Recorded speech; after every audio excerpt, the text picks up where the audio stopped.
భగవద్గీత యథాతథము 4వ పేజీలో ఉన్న సారాంశం అయితే మీకు చెప్తాను ఇప్పుడు.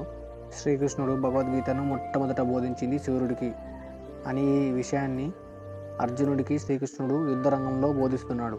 సూర్యదేవునికి భగవద్గీత బోధించిన తర్వాత సూర్యదేవుడు ఇక్ష్వాకుకు అనే వ్యక్తికి ఈ భగవద్గీతను వివరించాడు.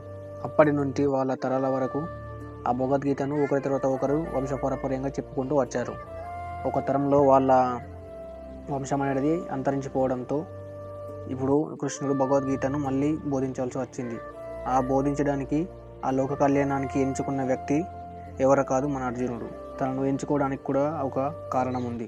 అదేంటంటే అతడు భగవద్భక్తుడు, శ్రీకృష్ణుడి ప్రత్యక్ష శిష్యుడు, సన్నిహిత మిత్రుడు కావడమే దానికి కారణము. తనలో భక్తి భావనలు ఉన్నాయి. మళ్ళీ శ్రీకృష్ణుడి మిత్రుడు, ప్రత్యక్ష శిష్యుడు. కలియుగం ఈ తరానికి భగవద్గీత అందాలన్న కోరికతోటి దానికి ఎంచుకున్న సమిత అర్జునుడు. ఇదే భగవద్గీతను యుద్ధరంగంలో శ్రీకృష్ణుడు అర్జునుడికి బోధించాడు. వాళ్ళ తరం నుండి ఇప్పటి వరకు చెప్పుకుంటూ ఇప్పటిదాకా భగవద్గీత ఇక్కడ దాకా వచ్చింది. ఈ విషయం చెప్పే ముందైతే శ్రీకృష్ణుడు అర్జునుడితో ఒక మాట అన్నాడు. అతను మిత్రుడు, భక్తుడు కనుక ఈ పరమ రహస్యాన్ని అతనికి చెబుతున్నానని భగవంతుడు అర్జునుడితో అన్నాడు.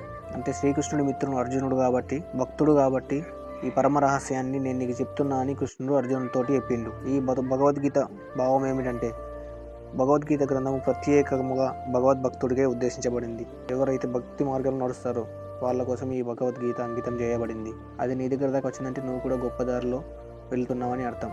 జై శ్రీకృష్ణ.